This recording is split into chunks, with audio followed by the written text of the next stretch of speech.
Say it with me, for we walk by faith, not by sight. Hey guys, John with Cheap Old Cars and Culture. Today is going to be a tough video, but I'm going to try to convince you that these old New Edge V6 Mustangs aren't that bad. And when I say aren't that bad, I actually mean they're pretty good.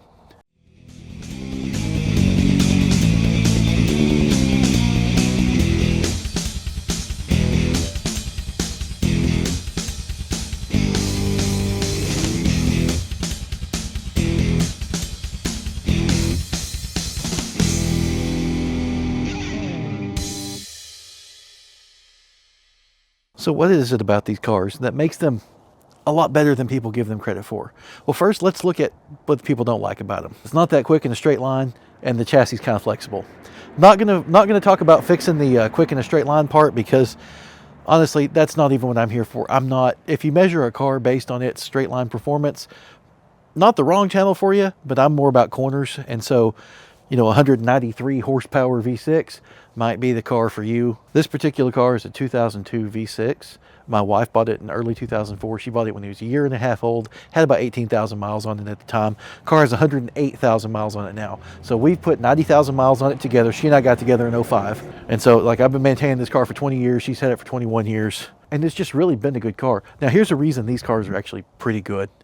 In the 21 years we've had it, and I've been maintaining it, what have we had to fix on the car? At 108,000 miles, mind you, it's not a really high mile car, but 108,000 miles, the front calipers were seizing up a little bit. Pretty typical of Fords of that era, and GMs too. On certain cars, the PBR calipers would like to seize up after a while. The C5 Corvette guys actually had a similar problem with their calipers. If they were higher mile cars, they would seize up.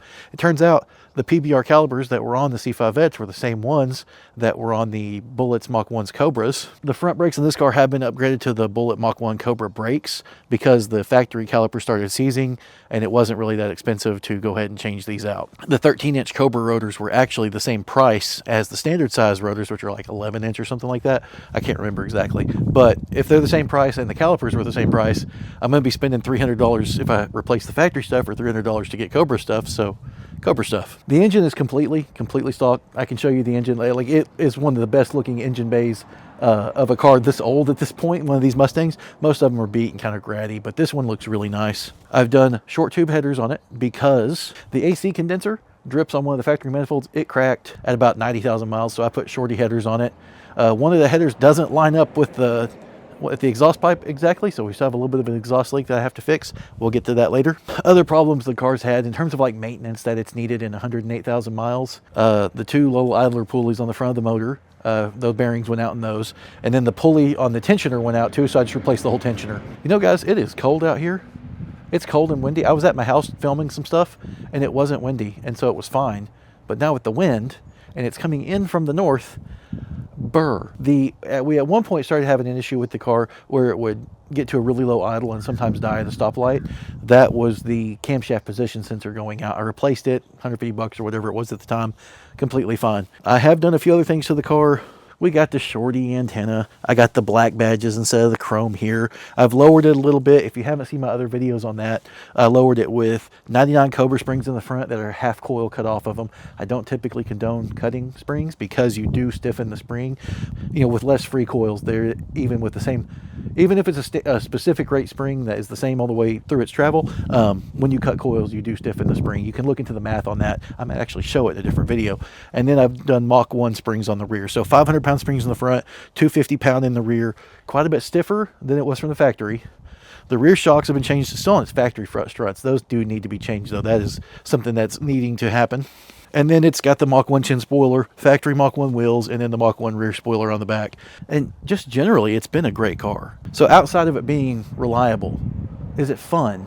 Well, so here's the thing. I had a 77 Trans Am, okay? And I had a 78 Trans Am, and I had a 01 Trans Am. My wife and I got together in 05, and I started driving this because she had it, and it was fun. It was not quick in a straight line. It didn't corner that good. And actually done one other thing to the suspension. Sorry, before I get to that, I have also added a 96 Cobra rear sway bar, along with the different springs and stuff that I've done. So it has that stuff. There are some future things I want to do to it. We'll get to that in a little bit. But yeah, this car was fun. It was hard to explain, but it was fun to drive. Now, there's other things you can do to these cars too. Like there's tons of different suspension options you can get that are just dirt cheap. If you want to do the Cobra bumper on the front, like I did on my 01 Bullet, the 0304 Cobra bumper, you can literally go to, I think it's bumpersthatdeliver.com, I believe is the name of the website. And that's the same one that sells them on eBay too. But you can get directly from the website, because on eBay they get more fees on it, so they charge a little bit more. I had a painted 0304 Cobra bumper shipped to my house, like sitting on my front porch, completely painted, $380. You can't beat that. And so, yeah, you can get Cobra bumpers for the front. You can get all kinds of different rear spoilers. You can get different mirrors. There's the Cobra mirrors, which are kind of too expensive these days, but you can do the MMD mirrors, which are pretty cool. And they're kind of more angular with the car, and they have a cap on them that can be painted. There's just lots of parts. You can make these things your own. There's lots of different chin spoilers. There's side spoilers you can get. You can get Cobra or Bullet side skirts. And then there's Fiberglass Specialties out of Las Vegas that has fiberglass side skirts that you can get. You can get different hoods. They all just bolt on. These cars are like Lego kits. And that's part of the reason I really like them, is because the parts are cheap and plentiful. And they just kind of go on all the cars, because the tolerances are good enough that you can fit stuff from this car on that car and this car on that car. And it all works. It's really great. To go over it again, we've got stiffer springs and a sway bar in the back. That's going to impact our handling, and we have bigger brakes on the front. No subframe connectors.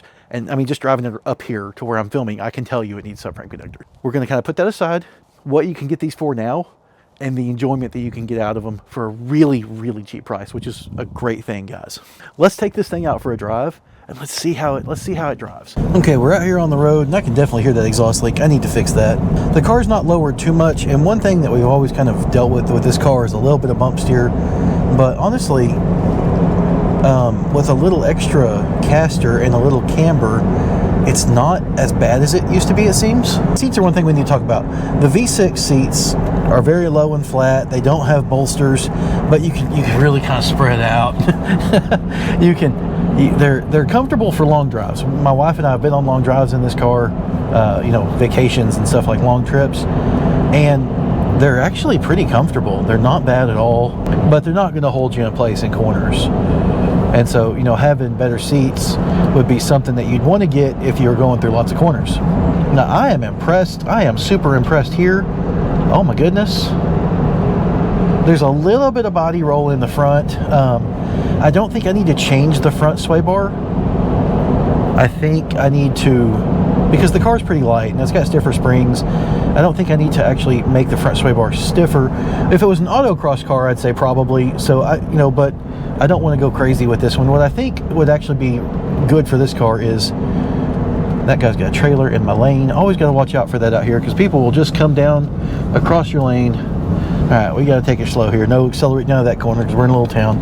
But yeah, I think what would help this car is some stiffer bushings and the front sway bar brackets, like the Steeda brackets that are a lot stiffer and less flexible.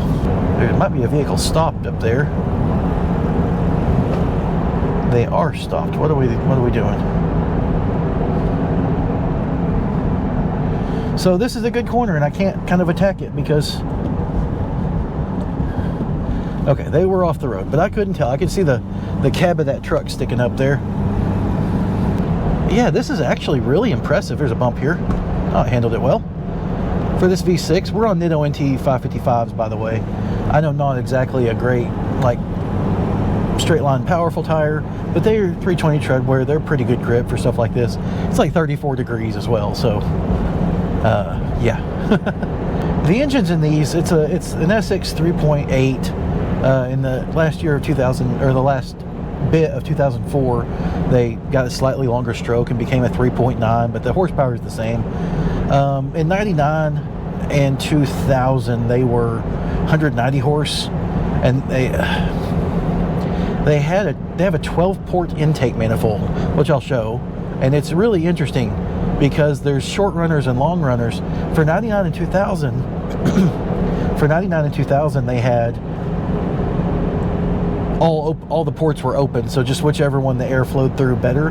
But in 2001, they added was an IMRC, intake manifold something control. I don't remember, but what it was a little butterfly valve, so it would either run on the 6 short intake tubes or the 6 long intake tubes, and it switches over about 3,500 RPM. and it actually increased the horsepower a little bit, but what it did was it gave you more torque under the curve, and that was, you know, in the middle of the range, and that was really what was necessary. So I've had a car without the butterfly valves, and then I have this car. This car feels considerably quicker. And when I say considerably quicker, I'm talking about 4 V6 Mustangs. I'm not talking about compared to like a Viper. Y'all, it's all in context, right? We're going to get to a really good corner here in a minute. I'll probably catch them through this corner, but I want to run through this corner a little harder, and then we'll probably turn around and come back.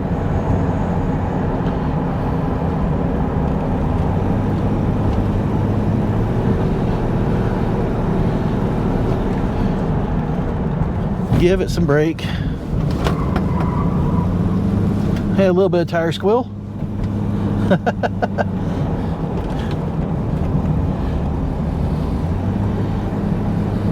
Actually, there's a little bit of body roll on initial turn in, but it does corner very flat for the little amount of stuff that I've done to it.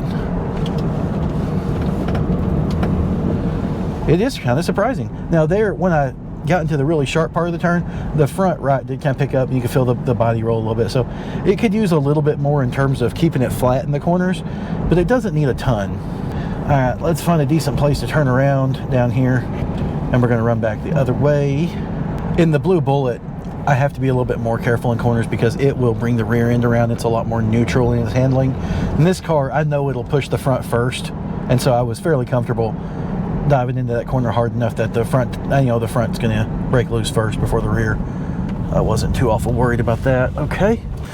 One kind of downside of these Mustangs is the seat belts don't want to retract. Okay, no cars have come by, so we can get out here and we can run back down the section at a decent little pace. I'm sure you guys can hear the exhaust leak. I've got to get that worked on.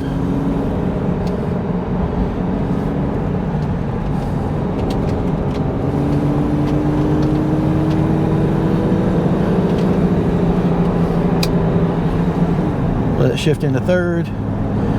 Doing a little bit of the manual shifting with the auto, which is silly, but it can at least get it maybe in it closer to a gear that I want to be in to come out of a corner with a decent little bit of speed.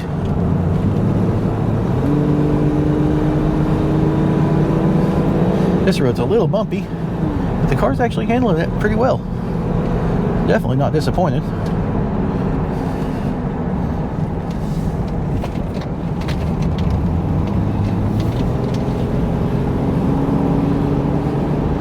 Yeah, it's doing well. I'm actually very pleasantly surprised. This is the best this car's ever handled.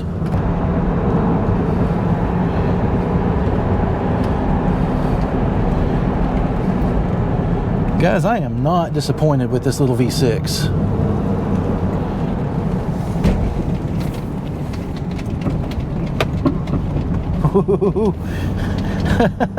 And this thing gets through the corners pretty good.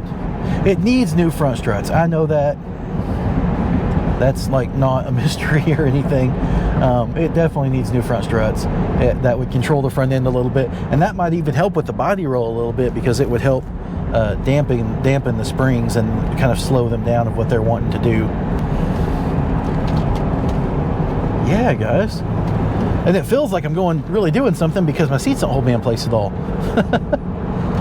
But really, I mean, I paid, you know, or not I paid for this car, but I don't have that much money in this car. And it would be better if it was a stick. Sure, absolutely, right? You get out here and it'd be a lot more fun to you hold it in gear and shift and stuff. And yeah, that'd be great. But it's not bad. It's actually pretty fun and pretty enjoyable. I'm moving along at a pretty good speed. Going through the corners pretty well. My hands finally have some feeling in them from the heat blowing on them.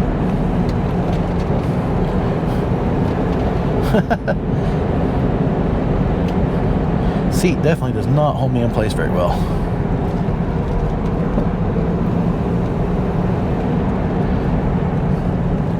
But I feel like I'm moving at a pretty good little speed through these corners. I'm definitely not disappointed with how well the car is handling all this and doing it. Like, you know, when I come out in my Blue Bullet or my Mach 1, I'm not really going that much. Oh, I got I got a little too far down in on the inside of the corner, and there was bumps popping me around. I'm catching somebody, but like I'm definitely not disappointed. If I was going these speeds in my other cars, I'd feel like I'm moving along at a pretty good rate in those too. Like again, I'm not coming out here and going, you know, way over the speed limit and trying to set records on this road or anything. I'm slowing down because there's a stop sign right down here. But I'm having fun. It's a good time. The car handles pretty well. My wife's gonna gripe at me for driving her car hard. I think people are sleeping on these V6 Mustangs right now. I think you can get one of these and throw just a little bit of money at it and have yourself a very competent momentum car. A car that you take out and keep the speed up because it doesn't have a ton of horsepower, but it's also not going to break. That's kind of the thing, right? If you got a car that you can run hard a lot and you're not too worried about it breaking, that's a valuable thing to me, at least.